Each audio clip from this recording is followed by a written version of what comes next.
हमारे channel haunting tube को subscribe करें और बेल आइकॉन दबाएं लेटेस्ट अपडेट्स पाने के लिए। आज के समय में स्मार्टफोन हमारी ज़िंदगी का निजी हिस्सा बन चुका है। इसकी मुख्य वजह है इसके स्टोर पे मिलने वाले ऐप्स, जो कि हमारे स्मार्टफोन एक्सपीरियंस को और भी मज़ेदार बनाती है। इन ऐप्स में से सोशल नेटवर्किंग वाले ऐप सबसे ज़्यादा प्रचलित हैं, जैसे कि फेसबुक, व्हाट्सएप, ट्विटर, स्नैपचैट इत्यादि। लेकिन क्या आप सबको पता है कि इन ऐप्स को यूज़ करना कभी कभी बेहद खतरनाक भी साबित हो सकता है। तो आप लोग ये वीडियो देखते रहिए, क्योंकि हम आपको बताने जा रहे हैं स्नैपचैट से जुड़ी एक रहस्यमयी घटना, जिसे सुनकर आपके रोंगटे खड़े हो जाएंगे।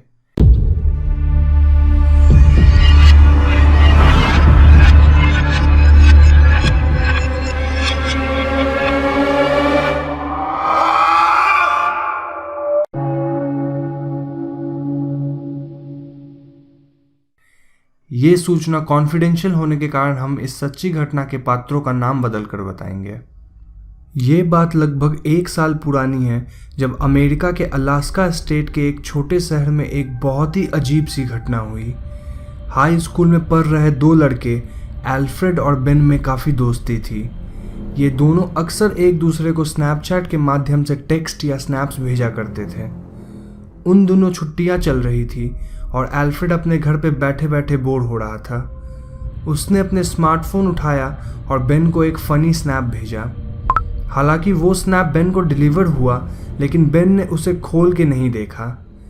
कुछ देर इंतज़ार करने के बाद एल्फ्रेड ने एक और स्नैप भेजा और इस बार भी स्नैप डिलीवर तो हुआ, लेकिन बेन ने उसे ओपन नहीं किया।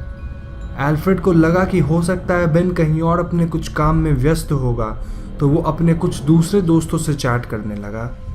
ऐसे ही एक दोस्त से चैट करते वक्त बेन का नाम ऊपर आया, तो अगले दोस्त ने एल्फ्रेड को बताया कि बेन की फ़ोन आज शाम को ही चोरी हो गई है। ये सुनकर एल्फ्रेड को काफ़ी हैरानी हुई, क्योंकि वो स्नैप्स उसके फ़ोन पे डिलीवर हो रहे थे। तो उसने तुरंत बेन के लैंडलाइन पे कॉल किया और सौभाग्य से वो कॉल बेन नहीं उठाया। बेन से बात करने पे एल्फ्रेड को पता चला कि बेन की फ़ोन सच में उसी शाम खो गई थी और वो कुछ देर पहले तक स्विच ऑफ भी आ रही थी। ये जानकर एल्फ्रेड ने बेन को अपने स्नैपचैट वाली बात बताई और उसने बताया कि वो स्नैप जो उसने भेजे हैं वो डिलीवर हो रहे हैं, और जिस किसी के पास भी उसका फ़ोन है वो शायद उसके फ़ोन को इस्तेमाल भी कर रहा है। बेन से बात होने के बाद एल्फ्रेड ने फिर से स्नैपचैट पे बेन के आईडी पे ढेर सारे टेक्स्ट मैसेज भेजे, जिसमें उसने ये बोला कि वो फ़ोन उसके फ्रेंड का है और जो कोई भी उस फ़ोन को यूज़ कर रहा है वो उसे लिखे एड्रेस पे लौटा दे।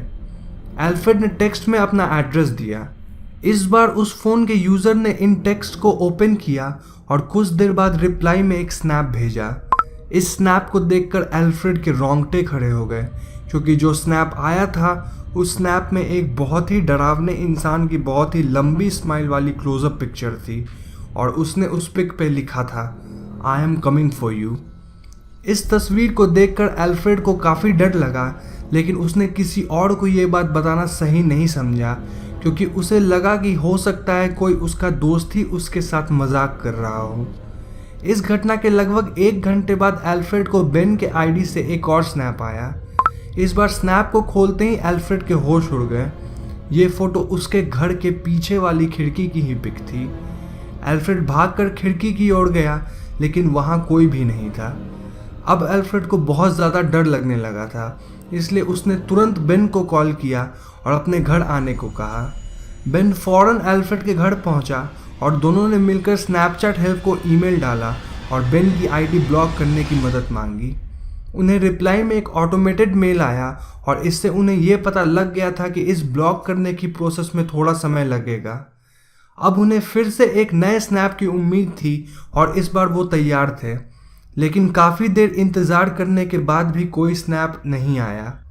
तो अंत में बेन अपने घर लौट गया और एल्फ्रेड सोने के लिए अपने कमरे में चला गया। उन्होंने ये तय किया कि वो लोग अगले दिन सुबह पुलिस में फ़ोन के गुम होने की रिपोर्ट दर्ज करवाएंगे। कुछ ही देर में एल्फ्रेड को नींद आ गई और वो सो गया, लेकिन वो ज़्यादा देर तक सोता नहीं रहा, क्योंकि अचानक उसकी नींद एक बहुत ही तेज़ चमकदार रोशनी से खुली। इस तेज़ रोशनी से उसकी आंखों में दर्द हुआ। उसने देखा कि कोई उसके कमरे में खिड़की खोलकर अपने कैमरे से उसकी तस्वीर ले रहा था और वो लाइट कैमरे के फ्लैश की थी। वो इंसान अपना आधा शरीर उस खिड़की से अंदर ला चुका था और एल्फ्रेड को उसकी शक्ल देख के तुरंत पता चल गया कि ये वही इंसान था जिसने अपनी हंसती हुई डरावनी तस्वीर स्नैप की थी। एल्फ्रेड एक छोटे बच्चे की तरह जोर जोर से चिल्लाने लगा और उसके माता पिता उसके कमरे में भागते हुए आए। इतने देर में वो इंसान लापता हो चुका था। एल्फ्रेड ने सारी बात अपने माता पिता को बताई और उसके माता पिता ने फौरन पुलिस को इस घटना की जानकारी दी। पुलिस ने बेन के फ़ोन को ट्रेस किया और उन्हें उसका लोकेशन करीब उस जगह से 2 मील दूर मिला। वो फौरन उस लोकेशन की ओर रवाना हुए और उन्हें वो इंसान उस जगह पे एक घर में मिला। पुलिस ने उस इंसान को गिरफ्तार किया और उसके घर की तलाशी ली। उस घर की तलाशी लेने पे पुलिस को ये पता चला कि उस इंसान के पास ऐसे काफ़ी चोरी के फ़ोन्स थे और उसके घर के बेसमेंट से 2 डेड बॉडी भी बरामद हुई। इसके आगे की बात तो पुलिस ने एल्फ्रेड या उसके परिवार को नहीं बताया, लेकिन वो इंसान ज़रूर ही किसी तरह का सीरियल किलर या फिर शैतान का पूजा करने वालों में से था। उस इंसान को जेल की सलाखों के पीछे पहुंचाकर एल्फ्रेड और बेन ने चैन की सांस ली, लेकिन इस घटना को याद करके आज भी उनके रोंगटे खड़े हो जाते हैं। तो दोस्तों, आज की इस वीडियो को हम यहीं समाप्त करेंगे। ऐसे और भी कई सच्ची घटना है जो कि कई लोगों के साथ इन्हीं कुछ ऐप्स के माध्यम से हुए हैं। तो अगर आप ऐसी सच्ची कहानियों के बारे में जानकारी लेने में रुचि रखते हैं तो जल्दी से इस वीडियो को लाइक और शेयर करें, क्योंकि जितने ज़्यादा लाइक्स हमारे वीडियो पे आएंगे उतनी ही जल्दी हम ऐसी वीडियोस का अगला भाग भी लाएंगे। साथ ही हमारे चैनल हॉन्टिंग ट्यूब को सब्सक्राइब करना ना भूलें, क्योंकि हम अपने चैनल पे हर हफ्ते ऐसी वीडियोस लाते रहते हैं।